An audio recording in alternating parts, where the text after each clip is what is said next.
बच्चों। Aunt Jennifer tiger. Aunt Jennifer tiger ये एक ऐसी पोएम है जिसमें वुमेन किस तरह अपने राइट्स के लिए फाइट करती है, किस तरह वो मेल डोमिनेटेड सोसाइटी में अपनी प्लेस को बनाने के लिए, अपने आप को, अपने प्रेस्टीज को, रिस्पेक्ट को, ऑनर को, सेल्फ कॉन्फिडेंस को बनाने के लिए जिसको फिज़िकली उसके हस्बैंड के द्वारा बहुत टॉर्चर किया गया, physically mentally she was torture, but उसने अपने विल पावर को बहुत मजबूत रखा। उसने खुद को अपने विल पावर के दम पर कैसे मजबूत रखा, इसी बात को बताने के लिए ये पोएम है आंट जेनिफर टाइगर्स, जिसमें उन्होंने अपने अंदर की सारी दबी भावनाओं को टाइगर की जो एम्ब्रॉयडरी करती हैं वो, whatever she is doing embroidery, through that process she has highlighted the inner conscious of her soul। अपनी आत्मा की जो आवाज़ है वो उन्होंने उस एम्ब्रॉयडरी में बने टाइगर को दिखाकर कोशिश की है रिप्रेजेंट करने की कि आप किसी की मानसिक स्थिति को, आप किसी के बॉडी को तो सप्रेस कर सकते हो, उसको अंडर कंट्रोल कर सकते हो, लेकिन उसके विल पावर को आप कंट्रोल नहीं कर सकते। So this is the power for the liberty of your inner conscience. Good morning, बच्चों. So today we are going to start the last poem, Aunt Jennifer's Tigers, composed by Adrian Rich. और ये देखेंगे हम लोग कि Adrian rich ने किस तरह से अपनी बातों को और अपनी जो उनकी जो सोल है, उस सोल की आवाज़ को, वॉइस ऑफ सोल आप कह सकते हैं, वॉइस ऑफ हर सोल, अपनी, है ना, अपनी आत्मा की आवाज़ को उन्होंने इस कविता के माध्यम से हमारे सामने रखने की कोशिश की है कि आंट जेनिफर्स टाइगर्स प्रांस ये उछलते कूदते नज़र आते हैं अक्रॉस अ स्क्रीन, एक पैनल पर। और ये पैनल किस तरह से, जैसे मान लो ये पीस ऑफ क्लॉथ है और इस पे ये बॉर्डर है, इस बॉर्डर पे ये टाइगर्स यहाँ पर बना रही हैं, तो इनको हम बोलेंगे अक्रॉस ऑन अ स्क्रीन। और यहाँ पे टाइगर्स को पर्सोनीफाइड भी किया है, मैंने इसलिए दिया क्योंकि टाइगर ये रियल नहीं है, ये वूल के बने हुए टाइगर हैं और इनको बोला जा रहा है कि ये लोग रहते हैं, चलते हैं। तो आपका मतलब आपने क्या किया, पर्सोनीफाइड कर दिया इसको। ब्राइट टोपाज, अब ब्राइट टोपाज को सीधे सीधे आपने किससे कंपेयर किया, आपने सीधे सीधे टाइगर से कंपेयर कर दिया इसको, ब्राइट टोपाज को।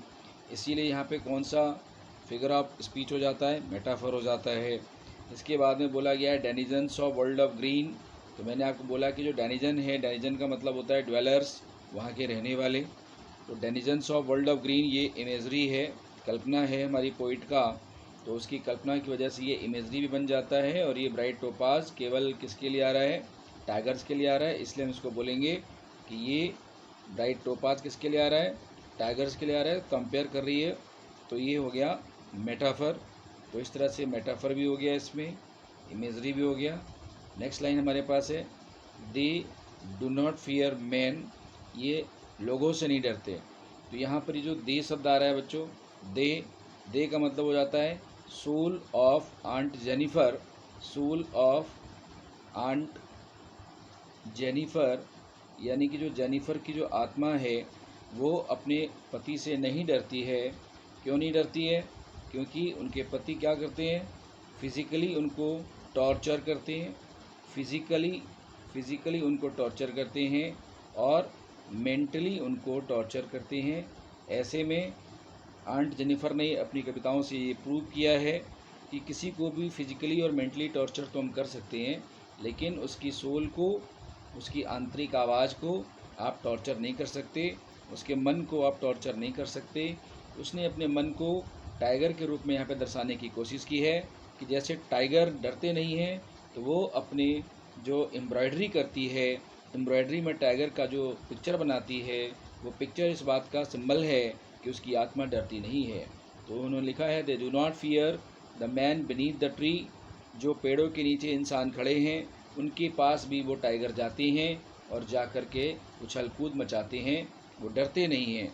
इसका मतलब ये हुआ कि आत्मा एंड जेनिफर की डरती नहीं है, लेकिन जब उसके पति उसके सामने होते हैं तो वो बहुत डरती हैं। और कितना डरती हैं आपको अगले स्टेंजा में बताऊंगा उस डर का असर क्या होता है। लेकिन ये मेल डोमिनेटेड सोसाइटी के बारे में पोएम है कि कैसे पुरुष प्रधान समाज अपने द्वारा कुछ ऐसे ट्रेडिशन को लागू कर देता है जो महिलाओं को दबाते हैं। दे पेस इन स्लीक सिवैलरिक सटैनिटी। दे मतलब ये टाइगर्स हो गए। पेस का मतलब चलते हैं, वॉक करते हैं। स्लीक का मतलब होता है कि ये जेंटली, बहुत ही जेंटली। और सिवैलरी का मतलब होता है गैलेंटली, यानी बड़ी बहादुरी के साथ। और सर्टेनिटी का मतलब होता है कॉन्फिडेंटली। तो इस तरह से ये जो टाइगर्स हैं इनके ये अपने कदम बढ़ाते हैं जेंटल मैन की तरह, निर्भीक होकर के और पूरे कॉन्फिडेंस के साथ, विश्वास के साथ अपने चाल में चलते हैं। देखिए मैंने यहाँ पे बहुत सारे टाइगर बना के दिखा रखे हैं आप लोगों को कि ये टाइगर्स कैसे चलते हैं। और हर मैंने वर्ड्स की मीनिंग भी आप लोगों के लिए यहाँ लिख रखी है ताकि मेरे पढ़ाने के बाद आप चाहेंगे तो यहाँ पे वर्ड्स मीनिंग्स भी आपको नज़र आ जाएगी। तो इस बात का आप ध्यान रखेंगे। ओके बच्चों, इसके बाद में आप देखिए क्या कहा है यहाँ पे जेनिफर ने। Aunt Jennifer finger fluttering. Aunt Jennifer के जो फिंगर्स हैं वो फ्लटरिंग हो रहे हैं, ट्रैम्बलिंग हो रहे हैं, लड़खड़ा रहे हैं। तो फिंगर फ्लटरिंग में डबल एफ आ रहा है, यहाँ भी एफ है और यहाँ भी एफ है। इसे हम एलिट्रेशन कहेंगे। ये पोएट्रिक डिवाइस एलिट्रेशन का है। और इनकी उंगलियाँ लड़खड़ा रही हैं। कहाँ पर? थ्रो हर वूल, ऊन का जो एम्ब्रॉयडरी कर रही हैं उसको करते समय भी उंगलियां लड़खड़ा रही हैं।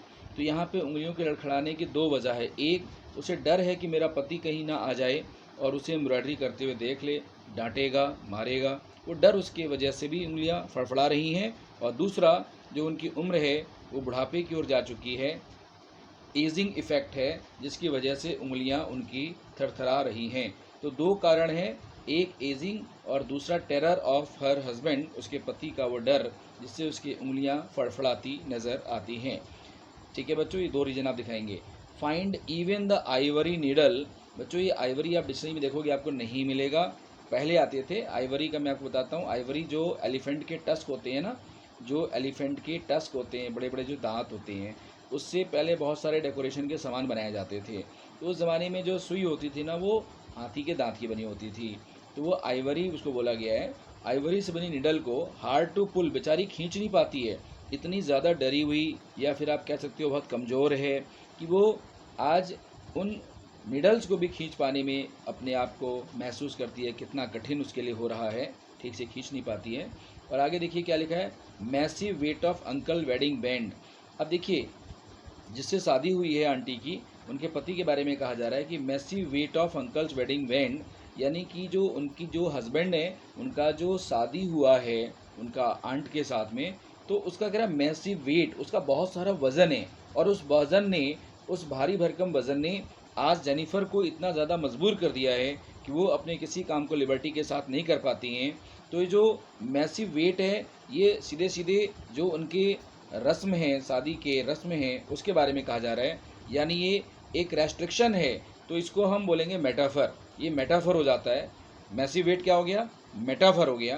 किसका वेट है ये उस बंधन का, उस ट्रेडिशन का, उस शादी का, विवाह का। इस बंधन को अब उन्हें जीवन भर झेलना है, उस बंधन को निभाना है। वो मुंह बंद करके, चुप करके उस बंधन को निभाती हैं। उसी लिए वो कहती हैं सिट्स हैविली। वो जो बंधन है, वो जो अंगूठी उन्होंने शादी की रस्म के समय पहनी थी, वो अंगूठी हैवली, बड़ी मजबूती के साथ बैठ गई है आंट जेनिफर के हाथों पर। इसका मतलब आपने अंगूठी को भी यहाँ पे पर्सोनिफाइड कर दिया। यहाँ पर भी पर्सोनिफिकेशन देखने को मिलता है कि आंट जेनिफर अपने पति के अत्याचार को सहती रहती हैं। क्यों सहती हैं? क्योंकि उन्हें अपनी शादी को चलाना है और वो शादी चलाने के लिए उनके अत्याचार को सहती हैं। तो उनका जो अत्याचार है, उसकी जो अंगूठी है, उसका सिंबल बन जाता है। और सिट हैवली, वो आज उन्हें बहुत भारी नज़र आता है। और फिर भी आंट जेनिफर चुपचाप उस रिश्ते को निभाती नज़र आती हैं। इसके बाद देखेंगे व्हेन आंट इज़ डेड। अब अगले स्टंजा में ये बोला जा रहा है व्हेन आंट इज़ डेड, जब जेनिफर की मौत हो जाएगी तो हम देखेंगे उनके मरने के बाद टेरिफाइड हैंड्स विल लाई, उनके कपकपाते हाथ लटक जाएंगे, उनके कपकपाते हाथ लटक जाएंगे। स्टिल रिंग्ड, लेकिन उन उंगलियों में वो बंधन आज भी नज़र आएगा। उनके मरने के बाद उनकी उंगलियों में वो अंगूठी आज भी नज़र आएगी। ऑडियल, जो कि ऑडियल, यहाँ पर ऑडियल को बोला गया है प्रॉब्लम्स, जो कि परेशानियों का सीधा सीधा संबंध था उन अंगूठी से। शी वॉज मास्टर्ड बाय, और इसका मतलब ये कि वो अपने पति के अत्याचार का हैबिचुअल हो चुकी थी। उनके पति जो अत्याचार करते थे, जो बुरा भला बोलते थे, उन सब की वो हैबिचुअल हो चुकी थी। तो इसको लिखा है उन्होंने शी वॉज मास्टर्ड बाय, यानी उन्होंने इसमें महारत हासिल कर ली थी। और दूसरा, जिस तरह से वो टाइगर्स को बनाती हैं और एम्ब्रॉयडरी करती हैं, उस कला में उन्होंने महारत हासिल कर ली थी। दोनों को जोड़ा जा रहा है कि किस तरह उन्होंने अपने आप को हैबिचुअल बना लिया था कि ठीक है, वो जैसा भी कर रहे हैं, जो भी कर रहे हैं, उसे करने दो। और इनके अपने मन की जो आज़ादी थी, जिसे इन्होंने टाइगर के फॉर्म में एम्ब्रॉयडरी के रूप में चुना, और अपने मन को बहलाने के लिए या अपने मन को प्रॉब्लम से दूर रखने के लिए इन्होंने एम्ब्रॉयडरी को चुना। और उस एम्ब्रॉयडरी में शेर को चुना इन्होंने, जो इस बात का सिंबल है कि कहीं ना कहीं आंट जेनिफर की आत्मा विद्रोही स्वभाव की थी और वो उस प्रकार की दुनिया में जीना चाहती थी जिसमें लिबर्टी हो। तो उसे उन्होंने अपने एम्ब्रॉयडरी के माध्यम से टाइगर के पिक्चर बना करके पूरा किया। और उनकी मृत्यु के बाद उनके कामों के द्वारा सराहे गए टाइगर अनंत काल के लिए इसी तरह उछलते कूदते नजर आएंगे। The tigers in the panel that she made, जो टाइगर उन्होंने बना दिए, जो पैनल पे टाइगर्स उन्होंने बना दिए, will go on prancing proud. Alliteration हो रहा है बच्चों, यहाँ पर देखिए, यहाँ पे प्रेंसिंग प्राउड 2 बार आ गया, पी और पी, एलिट्रेशन हो रहा है। ये अनंत काल के लिए टाइगर उछलते रहेंगे, निडर होकर चलते रहेंगे। लेकिन उस समय आंट जेनिफर आंट तो नहीं होंगी, आंट जेनिफर नहीं होंगी, लेकिन उनके द्वारा ये मेमोरेबल चीज़ें हमेशा रहेंगी। तो इस कविता में ये बताने की कोशिश की गई है, ये समझाने की कोशिश की गई है कि किस तरह आंट जेनिफर अपने जीवन से परेशान थी, लेकिन उन्होंने अपने जीवन को बेहतरीन करने के लिए, या कह सकते हैं अपने मन को बदलने के लिए, अपने फियरलेस एटीट्यूड को दिखाने के लिए एम्ब्रॉयडरी का काम चुना, एम्ब्रॉयडरी का काम चुना। और एम्ब्रॉयडरी में भी उन्होंने किसको चुना? टाइगर्स को चुना। और आपने बहुत सारे यहाँ पे अभी अभी आपने देखे कि कितने सारे इन्होंने फिगर ऑफ स्पीच का इस्तेमाल किया, इसमें मेटाफर इस्तेमाल हुआ, और इसमें आपको जगह जगह एलिट्रेशन भी दिखाई पड़ा, और इसमें आपको पर्सोनिफिकेशन भी दिखाई पड़ा, इसमें आपको इमेजरी भी मैंने दिखाया। तो ये सारी चीज़ें आप याद रखिएगा। और आंट जेनिफर ने ज़्यादातर जो कंप्लेन मोड में अपनी कविता को लिखा है वो मेल डोमिनेटेड सोसाइटी है, वो मेल डोमिनेटेड सोसाइटी है। ये पुरुष प्रधान समाज के द्वारा जो ओल्ड ट्रेडिशन है, जो पुरानी परंपराएं हैं, जो पुरानी कल्चर हैं, जिनकी वजह से आज जेनिफर की लाइफ बहुत ही ज़्यादा प्रेशराइज है, जेनिफर ने अपने जीवन को बड़े कष्ट के साथ जिया, वो सभी बातें हमने इनकी कविता में देखी। और आपके लिए मैंने हाइलाइटर से यहाँ पे शो कर रखे हैं जो भी मीनिंग्स हैं या जो भी पोएटिक डिवाइस हैं। अच्छे से रिवाइज करिएगा। और आखिरी पोएम को यहाँ पे ख़त्म करते समय, जब भी आप लास्ट पोएम को पढ़ें, उसके ख़त्म करने के तुरंत बाद एक बार सारी पोएम को रिवाइज कर लेना ज़रूरी होता है, ताकि कोई मिसमैच ना हो। और वैसे भी आपकी सारी पोएम अलग अलग हैं, किसी में मिसमैच होने की संभावना नहीं है। केवल 2 पोएम ऐसी हैं, एक है कीपिंग क्वाइट और दूसरा है अ थिंग ऑफ ब्यूटी। तो इसको थोड़ा सा ध्यान से पढ़ने की ज़रूरत है, बाकी कोई पोएम एक दूसरे से कहीं पर भी मिसमैच नहीं होती है। तो थैंक यू बच्चों, मिलते हैं नेक्स्ट वीडियो में।